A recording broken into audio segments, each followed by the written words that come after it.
오늘 보실 하나님 말씀은 출애굽기 18장 13절에서 27절까지의 말씀을 보겠습니다.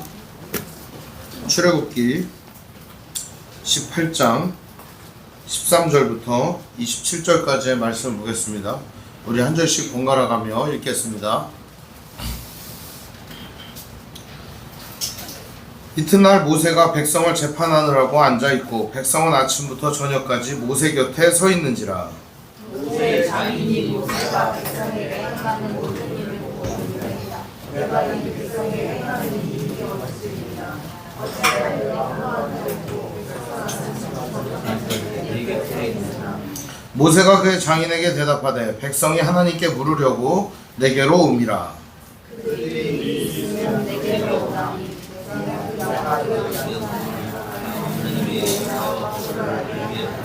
모세의 장인이 그에게 이르되 네가 하는 것이 옳지 못하도다. 너와 함께한 이 백성이 그에게 지어내사 이 일에 너무 많으나 내가 혼자 할 수 없으리라. 이제 내 말을 들으라. 내가 내게 방침을 가르치리니 하나님이 너와 함께 계실지로다.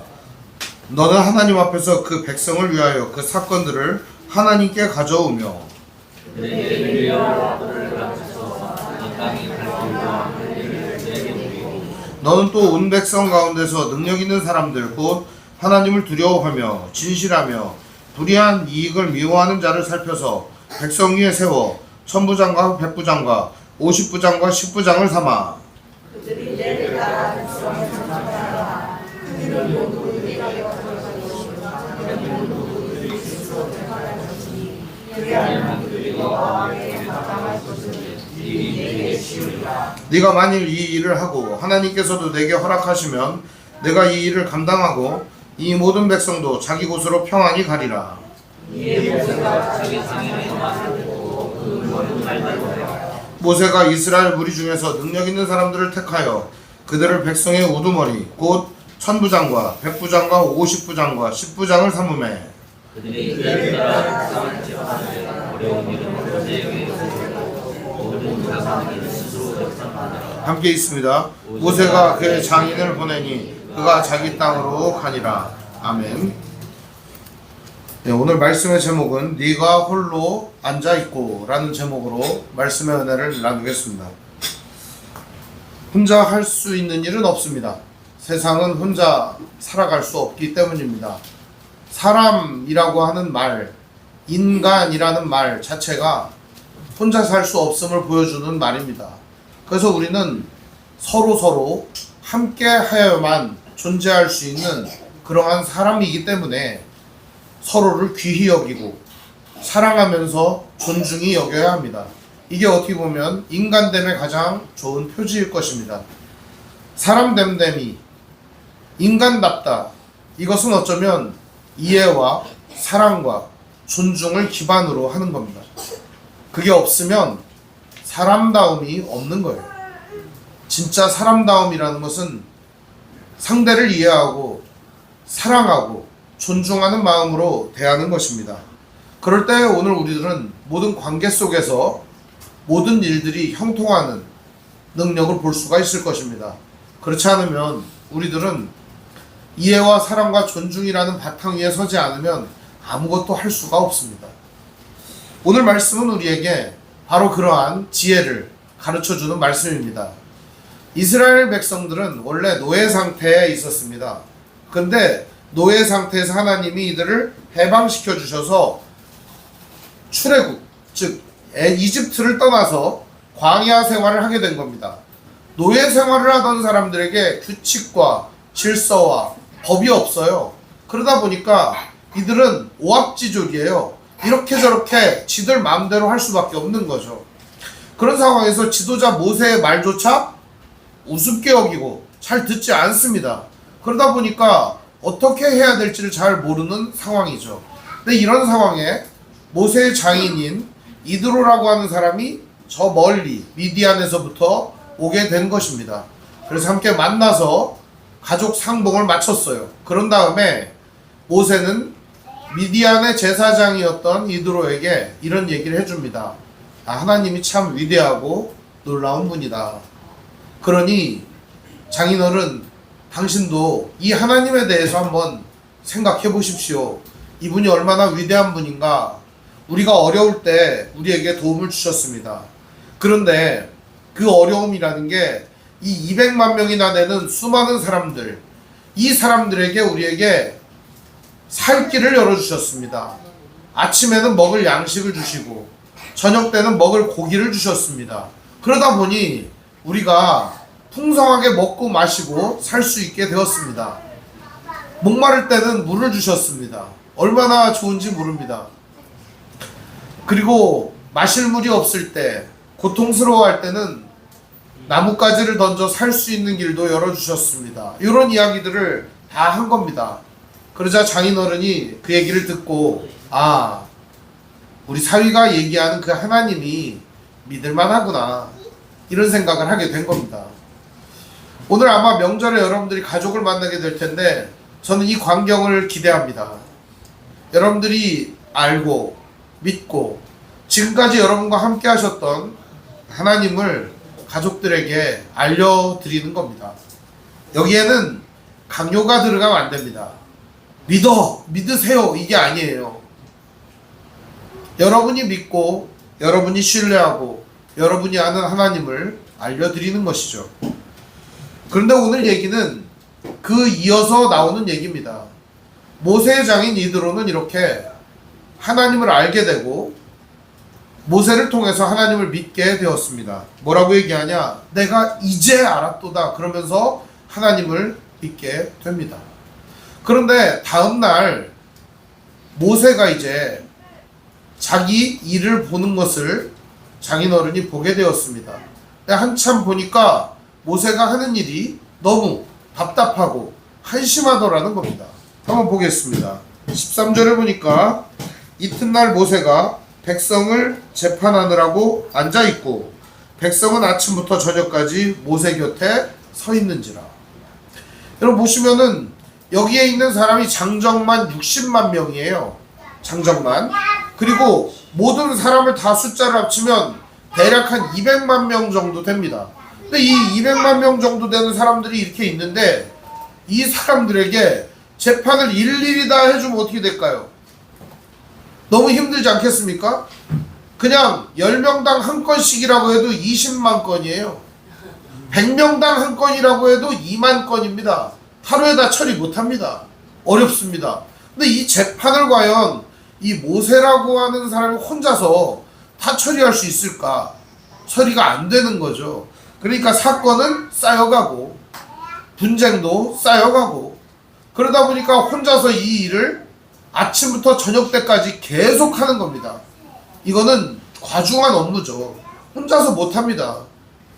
그런데 어떤 상태냐 보니까 모세는 백성을 재판하느라고 앉아있고 백성은 아침부터 저녁까지 그거 해결받으려고 서 있었다는 겁니다.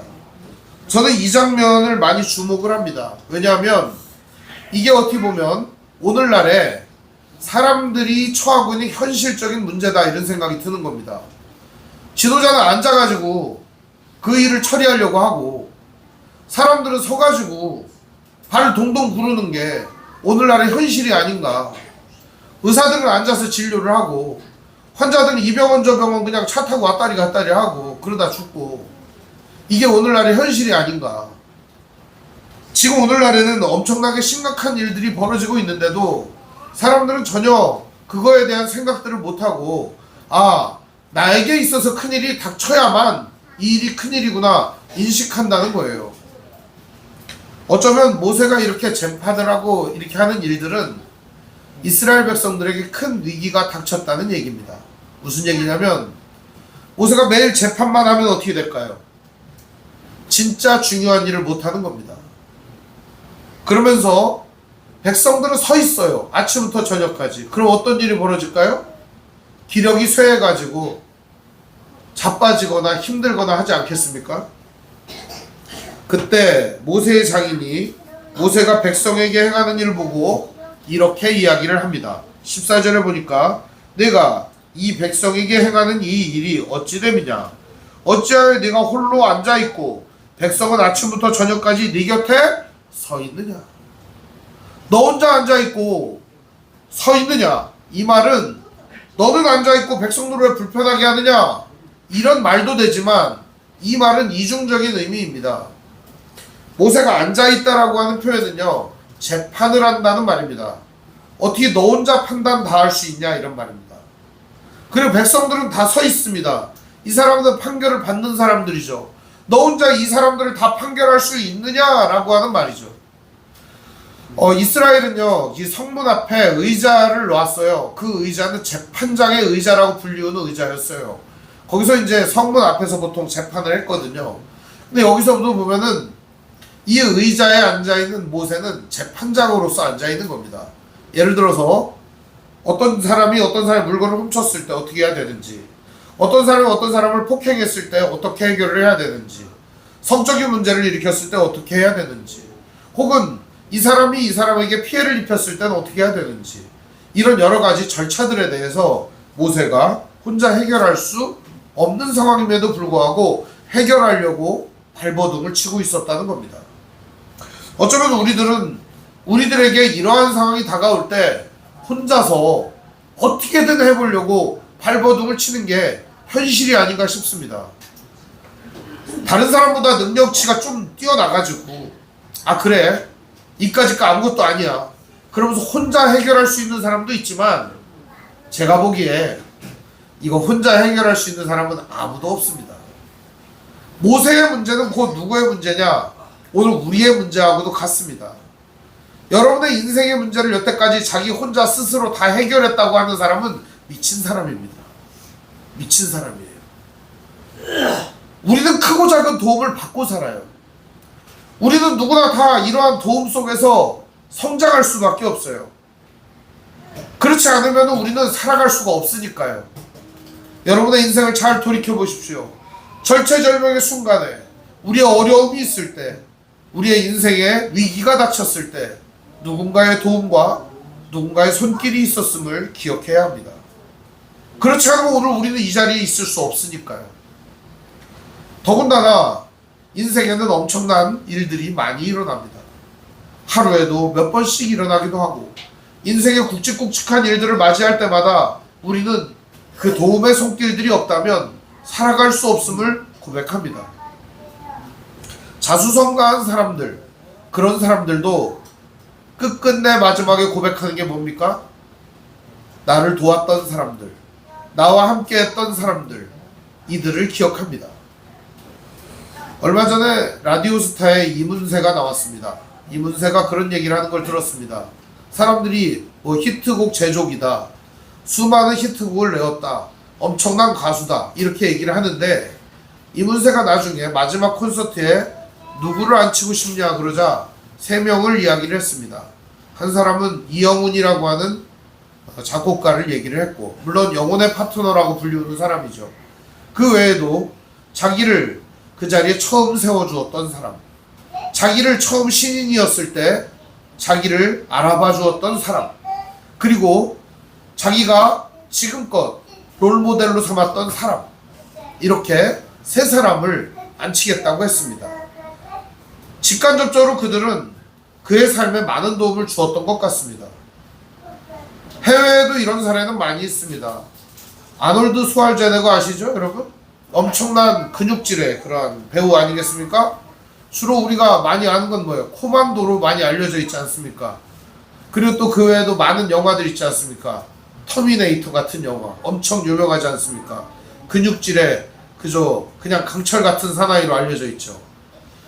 이 사람이 배우를 하다가 주지사가 됩니다. 그리고 나서 연설대에 섭니다. 사수성가를 하고 이민자 출신으로서 엄청난 업적을 이루었는데, 이 사람에게 묻습니다. 어떻게 가능했는지 연설을 해달라고. 그는 단상에 서서 딱 2마디를 합니다.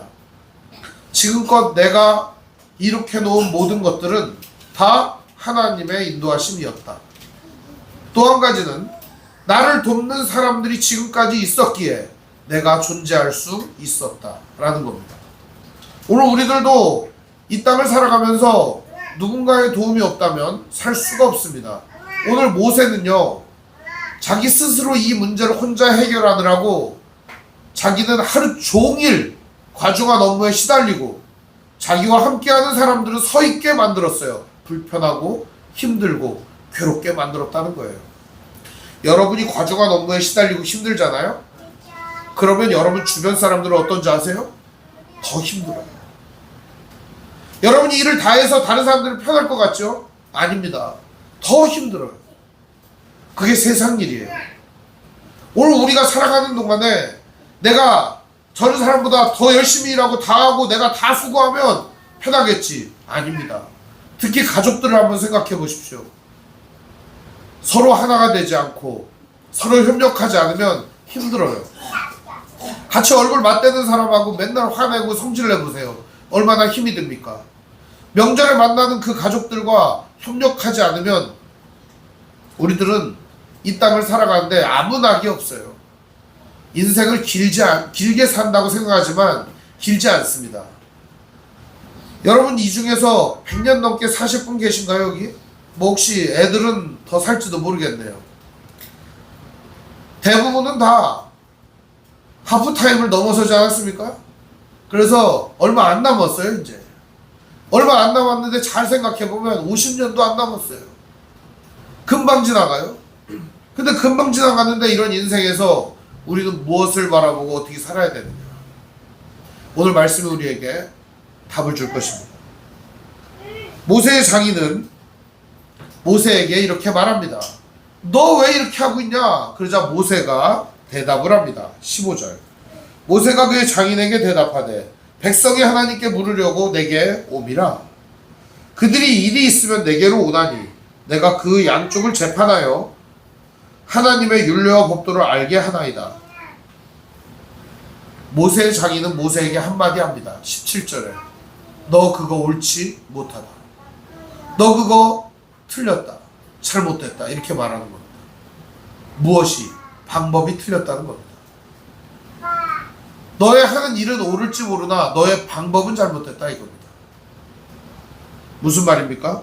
모세는 백성들이 몰려오니까 나는 이 일을 할 뿐입니다 라고 말하는 거죠. 그렇지만 이드로는, 그의 장인은 이 일을 보면서 자기가 생각한 지혜로운 방법을 가르쳐 줍니다. 그래서 사람들은 남의 말을 잘 들어야 돼요. 다른 사람의 말을 들을 수 있어야 돼요. 다른 사람이 얘기하는데 말을 안 듣는 사람들도 있어요. 그런 사람들은 그냥 외골수나 자기 논리에 빠져서 살 수밖에 없어요. 다른 사람의 이야기를 들어줄 때 우리들은 지혜를 얻을 수 있거든요. 더군다나 자기 장인어른이 말합니다. 장인어른 말 잘 듣는 사회는 거의 없을 거라고 저는 생각합니다. 장인어른이 말하면 뭐 그냥 그렇겠지 뭐 그냥 이렇게 생각합니다. 대부분 말 잘 듣는 사회가 별로 없어요. 그런데 오늘 말씀을 보면 말을 잘 듣습니다. 그리고 이드로는 이렇게 말합니다. 18절에 너와 또 너와 함께한 이 백성이 필경 기력이 쇠하리니 이 일이 내게 너무 중함이라 내가 혼자서 할 수 없으리라. 두 가지 진단을 내립니다. 너 혼자 못한다. 또 한 가지는 뭐죠? 너도 지치고 백성도 지쳐서 결국에는 모두 다 다운되고 모두 다 일도 해결이 안 되고 그냥 충청도 사투리로 해드리겠습니다. 개갈이 안 난다. 우리 충청도 사투리로 일이 안 되거나 일이 빠그러지면 뭐라고 하냐? 개갈 안 난다. 이런 표현을 써요. 밭 갈 때 주로 쓰는 표현인데 개갈이 안 나는 겁니다. 일이 안 되는 거예요. 그러니까 완전히 망해버리는 거죠. 그래서 모세의 장인은 세 가지 솔루션을 이야기를 합니다. 그럼 이렇게 한번 해보는 게 어떠겠냐. 그러면서 세 가지 대책을 가르쳐 줍니다. 그 얘기가 19절부터 21절까지 기록되어 있습니다. 우리 같이 한번 읽어볼까요? 시작. 이제 내 말을 들으라. 네가 내게 방침을 가르치리니 하나님이 너와 함께 계실지로다. 너는 하나님 앞에서 그 백성을 위하여 그 사건을 하나님께 가져오며 그들에게 율례와 법도를 가르쳐서 마땅히 갈 길과 할 일을 그들에게 보이고 너는 그 또 온 백성 가운데에서 능력 있는 사람들 곧 하나님을 두려워하며 신실하며 불의한 이익을 미워하는 자를 살펴서 백성 위에 세워 천부장과 백부장과 50부장과 10부장을 삼아 그들이 때를 따라 백성을 재판하게 하라. 이렇게 되어 있습니다. 그러니까 모세에게 주는 솔루션 세 가지가 있는데 첫 번째는 바로 19절입니다. 네가 하는 게 아니라 누가 하는 거다? 하나님이 하는 거다. 이렇게 얘기를 합니다. 너 처리 못해.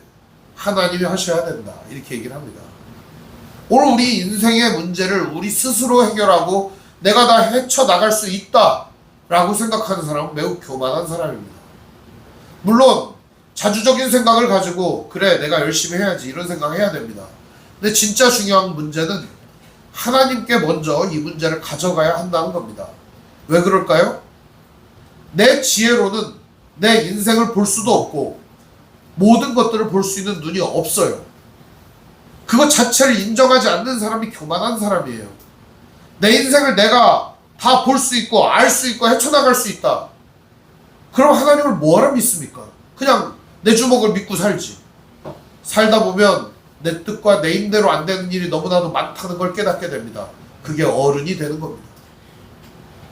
어른이 된다는 건 어쩌면 나 자신의 부족함과 연약함을 깨닫고 이 세상에 하나님의 선한 능력과 도우심을 구하는 것이 어른이 되는 길이라고 저는 생각합니다. 어린아이는 내 한계점을 몰라요. 그러다 보니까 무식하게 대듭니다. 대들고 하다가 깨지는 것이죠. 지혜로운 사람은 자기가 할 수 있는 일과 할 수 없는 일을 구분할 수 있어요. 그래서 첫 번째는 자기의 모든 문제를 하나님께 가져가는 겁니다. 이 모든 문제의 진정한 해결자가 하나님이라는 사실을 믿는 겁니다. 두 번째는 20절입니다. 20절에 보면 이런 말씀이 있습니다. 그들에게 율례와 법도를 가르쳐 마땅히 갈 길과 할 일을 그들에게 보여주어라. 모든 사람에게 일일이 이건 이렇고 이건 이렇고 이건 이렇고 이렇게 일일이 가르칠 수가 없어요.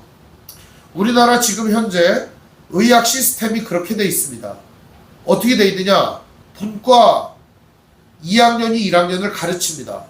여기 가면 뭐가 있고 여기 가면 뭐가 있고 어떻게 하는 거고 수술 도구는 뭐가 있고 3학년이 2학년을 가르칩니다. 꼬매는 건 어떻게 하고 찢는 건 어떻게 하고 내장이 어디 붙었고 일일이 다 가르쳐 줍니다. 4학년이 3학년을 가르치고 그리고 레지던트가 4학년을 가르치고 인턴이 레지던트를 가르치고 교수가 인턴을 가르치는 도제 시스템으로 되어 있습니다. 이러한 시스템이 어떻게 보면은 모든 사람이 교수가 혼자서 다 가르칠 수 없어요. 그러다 보니까 밑에 이렇게 가르치는 것이죠. 도제 시스템 참 좋은 시스템입니다. 우리나라 성균관에서도 그러한 일들을 했었고 우리나라는 이 도제 시스템이 참 잘 되어 있는 나라입니다. 지금 의사들이 이러한 도제 시스템에 있는데 교수 혼자서 모든 사람을 다 가르친다. 불가능한 일이죠. 가르칠 수가 없어요. 상황이 어려운 일을 맞이하게 되었습니다. 오늘 모세의 당면한 일과 얼마나 같습니까? 의사가 없어 응급실이 멈춘다. 너무나도 어려운 일 아니겠습니까? 모든 사람이 똑같은 거예요. 그러자 어떻게 하느냐? 일단 모세의 장인은 모세에게 얘기합니다. 모든 사람에게 마땅히 할 일을 가르쳐 주어라. 모든 사람에게 진짜 하나님이 원하시는 거, 하나님의 선한 뜻을 가르쳐 주어라. 이 얘기를 하는 겁니다. 실제로 19장에 넘어가면 이 일을 대프로젝트지만 시행하게 됩니다. 그리고 시내산에 올라가 40일 동안 사생 결단하고 율법을 받아 내려와 백성들에게 율법을 선포하는 이야기가 이후로 펼쳐지게 됩니다. 세 번째 솔루션이 있습니다. 그것은 실질적인 제안이었습니다. 우리가 하나님께 가져가야 된다, 하나님의 뜻대로 해야 된다 다 알죠. 그렇지만 실질적인 대안이 없으면 일을 처리할 수가 없어요. 그거를 어떻게 가르쳐 주냐? 바로 21절에 보면 능력 있는 사람들을 먼저 뽑으라고 합니다. 오늘 여러분 보면은 어떤 사람을 여러분과 함께 일할 파트너로 뽑고 싶습니까? 제일 첫 번째로 우리가 뽑는 게 능력 있는 사람들 아닙니까? 능력이 있어야 일같이 할 거 아니에요, 그죠? 그런데 능력은 있는데 얘가 사기를 치거나 그러면 어떻게 해요? 안 되죠. 그러니까 믿고 신뢰할 수 있는 사람이어야 되지 않겠습니까? 뿐만 아니라 어떤 사람이어야 될까요? 도중에 포기하고 많은 사람이면 안 되잖아요. 끝까지 이 일을 해낼 수 있는 사람이어야 되지 않겠습니까? 그래서 오늘 여기 말씀해 보면은 능력 있는 사람이라고 표현합니다. 그런데 능력 있는 사람이 어떤 사람이냐?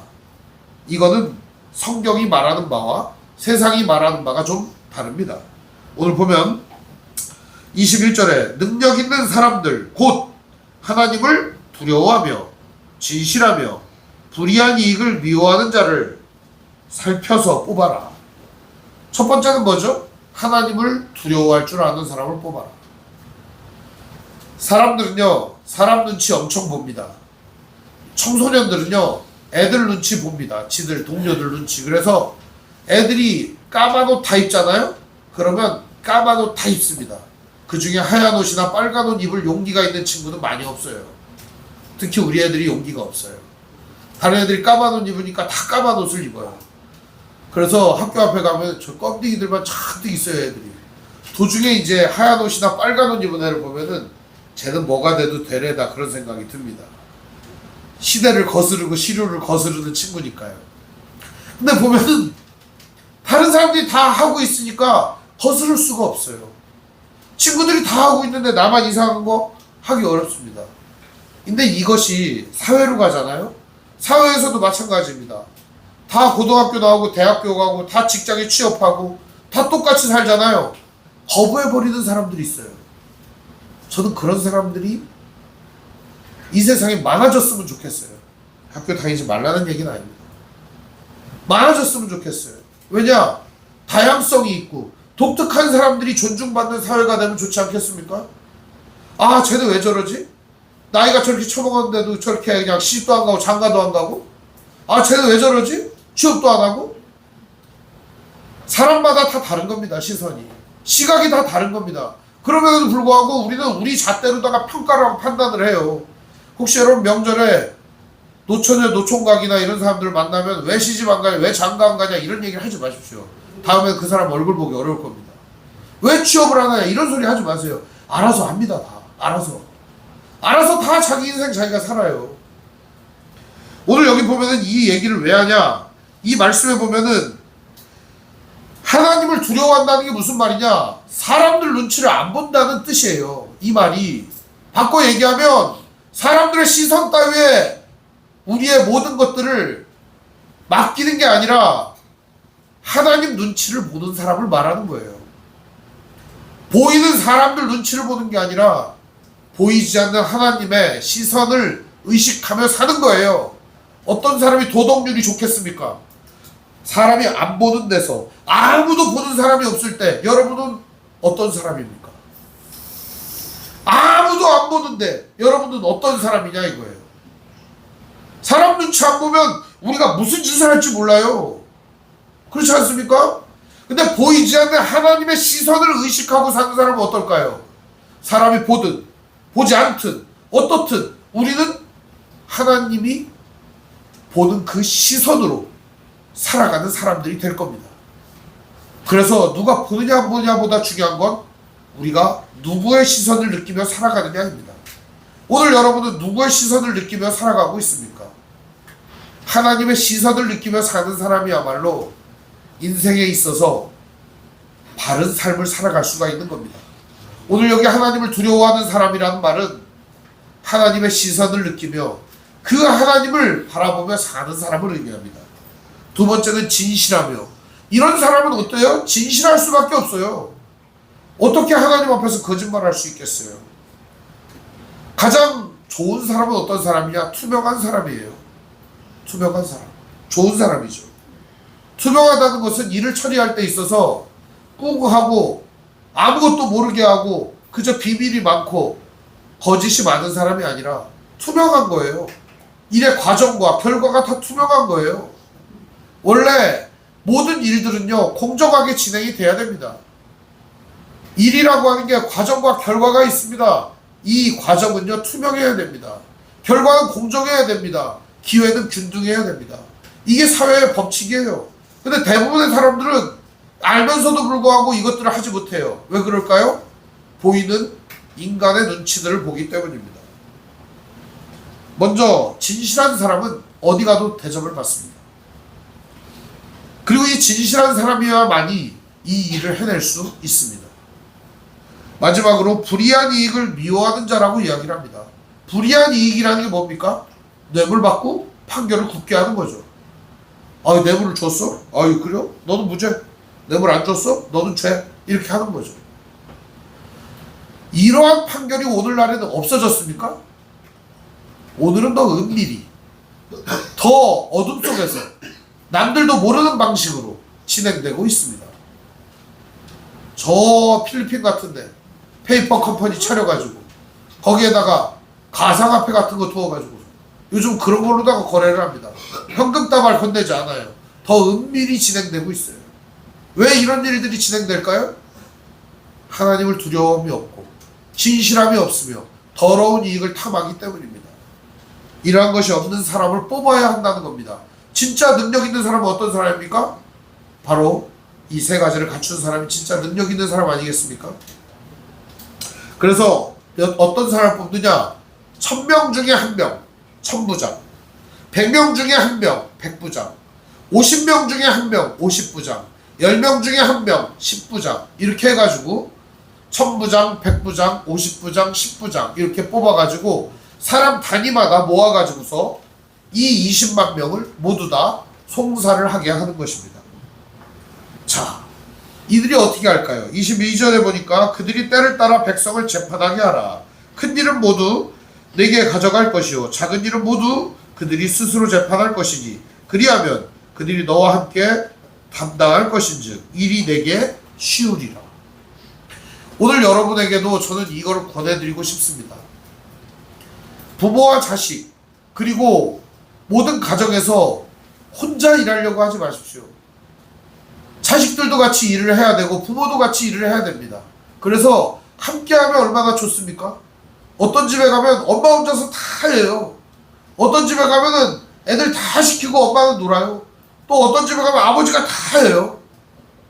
다 이상한 집안이에요. 다. 같이 해야죠. 함께하면 얼마나 행복합니까? 좋지 않습니까? 즐겁지 않습니까? 이번 명절이 즐거우려면 다 같이 하면 참 좋을 것 같습니다. 그래서 우리 이번 명절을 기쁨과 감사의 명절로 한번 만들어 보면 어떨까 하는 생각을 합니다. 그 외에도 여러분이 하시는 사업이나 일에서 여러분의 일을 나누어질 수 있는 이 사람을 함께 선택하고 함께 책임과 여러분의 일이 있는 이 모든 것들을 나누어질 수 있으면 얼마나 좋을까 그런 생각을 해보게 됩니다. 결과적으로 이 일이 쉬워지게 될 겁니다. 결론의 말씀을 드립니다. 이드로는 마지막 당부를 합니다. 그 23절에 있습니다. 우리 같이 읽어볼까요? 시작. 내가 만일 이 일을 하고 하나님께서 내게 허락하시면 내가 이 일을 감당하고 모든 백성도 자기 곳으로 평안히 가리라. 어떤 얘기를 마지막으로 당부하느냐? 하나님께서 이 일을 허락하시면 해라 이겁니다. 내가 솔루션을 이렇게 세 가지를 줬지만 이건 내 생각이야. 하나님이 이 일을 허락하시면 그때 하도록 해라. 오늘 우리들은요, 우리가 아무리 솔루션을 내고 방법을 내고 야 이렇게 하는 것이 좋을 거야 라고 생각했지만 결과적으로 가장 마지막으로 해야 되는 일이 무엇이냐? 이것이 하나님이 기뻐하시는 일인가 그렇지 않은가를 생각해야 됩니다. 만약에 그렇지 않다면 오늘 우리들은 아 이게 방법이야 그럼 이대로 해버리는 거예요. 좋아 빠르게 가. 그건 바보 같은 방법이에요. 생각해야죠. 이게 맞는지 틀리는지, 이것이 옳은지 그른지, 이것이 하나님의 뜻인지 아닌지 생각을 해봐야 되지 않겠습니까? 믿음이라는 게 무엇입니까? 바로 오늘 하나님이 기준점이 되는 것이 우리의 믿음인 거예요. 내가 기준이 되어서 내 마음대로 평가하고 판단하고 언제까지 그렇게 살 건데 어리석게 바보 같은 삶을 사는 거예요. 가장 지혜로운 사람은 보이지 않는 하나님의 선한 뜻에 자기의 인생을 맡기고 그분의 말씀을 기준으로 삼아 바른 길을 걸어가는 것입니다. 이게 인생의 가장 중요한 지점임을 이드로가 지적해 줍니다. 하나님께서도 내게 허락하시면 해라. 그러면 너는 이 일을 감당하고 백성도 평안히 자기 집으로 자기 길로 갈 것이다. 모세는 이 장인어른의 말대로 그대로 합니다. 그래서 능력 있는 사람들을 뽑고 1000부장, 100부장, 50부장, 10부장을 뽑아 그 일을 맡기게 되고 모세의 장인이 드디어 자기 곳으로 돌아가게 됩니다. 할 일도 끝났고 이제 이드로도 자기 집에 가서 할 일이 있지 않겠습니까? 사랑하는 성도 여러분, 오늘 이 말씀은 그저 모세가 어려운 일 당해가지고 장인어른이 도와주었다 그런 얘기가 아닙니다. 오늘 우리가 살아가야 할 길에서 나 혼자 살아갈 수 없음을 깨닫고 하나님의 선한 뜻과 협력과 도움이 필요한 상황 가운데서 어떻게 살아가야 될지 지혜를 가르쳐주는 말씀입니다. 아울러 오늘 우리 인생에 있어서 가장 중요한 기준점이 무엇이어야 되는지를 우리에게 가르쳐주는 말씀이에요. 오늘 여러분 인생의 기준이 무엇일까? 바로 하나님이 여러분 인생의 기준이 되어야 합니다. 그래야 우리 인생은 바로 서는 것입니다. 하나님이 선하게 여기시는 일을 하고 하나님이 악하게 여기는 일을 하지 않고 하나님께서 가고자 하는 곳에 내가 가고 하나님께서 품은 마음을 나도 품고 하나님께서 뜻하시는 대로 나도 그 뜻을 품는 것, 이것이 오늘 하나님과 동행하는 사람들이 가져야 될 마음가짐과 해야 될 일인 것입니다. 저는 여러분이 행복하길 바랍니다.